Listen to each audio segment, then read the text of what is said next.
ዛሬ ዝናብ እየቀጠቀጠ ይገኛል። ዛሬ ዝናብ በውሃ ሆነናል ማለት ነው። እያያችሁ ነው። ዝናብ እየዘነበ ይገኛል ማለት ነው። አሰላሙ አለይኩም ወራህመቱላሂ ወበረካቱሁ።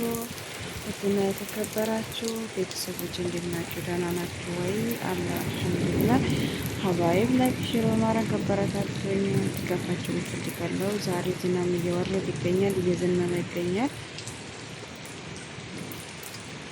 እዛ ጋ ወጥቼ ባሳያችሁ ደስ ይለኛል፣ ግን ዝናብ አይሰጣም ማለት ነው። ለመውጣት ጎርፍ በጎርፍ ሆነዋል ማለት ነው። እዚህ ጋር